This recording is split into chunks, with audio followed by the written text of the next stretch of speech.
மே 18ங்கிறது தெரியல, நீங்க என்ன மயிருக்கு தமிழ்நாட்டுல இருக்க?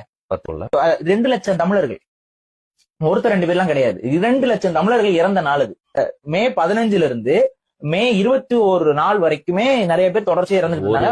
ஒரு வாரம் அது முழுக்க இறப்பு இருந்துச்சு. அந்த மே 18 ஏன் தேர்ந்தெடுத்தாங்க அப்படின்னு பாத்தீங்கன்னா, அன்னைக்குதான் இலங்கை ராணுவம் என்ன சொல்லுதுன்னு பாத்தீங்கன்னா, நோ ஃபயர் ஜோன் அப்படின்னு சொல்லி அறிவிப்பு கொடுக்குறாங்க. இந்த இடத்துல இப்படி போர் நடந்துட்டு இருக்கு, இந்த முள்ளிவாய்க்காலுங்கிற ஒரு பகுதியில எந்த ஒரு குண்டுகளும் போடப்படாது, அது வந்து நோ ஃபயர் ஜோன், ஒரு பாதுகாப்பான இடம்னு அறிவிக்கப்படுது.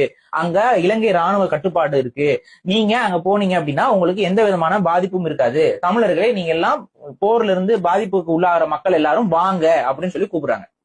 இதை நம்பிக்கிட்டு, இந்த அறிவிப்பை நம்பிக்கிட்டு, உலக நாடுகள் சொல்றதை நம்பிக்கிட்டு நம்ம ஈழ தமிழர்கள் எல்லாரும் என்ன பண்றாங்க, அந்த கேம்ப்ஸ் நோக்கி போறாங்க, அதாவது இந்த முள்ளிவாய்க்கால் நோக்கி போறாங்க. அங்க வாசல்ல வந்து சிங்கள ராணுவ வீரர்கள் உட்கார்ந்து இருக்காங்க. அவங்க என்ன சொல்றாங்க, ட்ரெஸ்ஸோட வரக்கூடாதுங்கிறாங்க.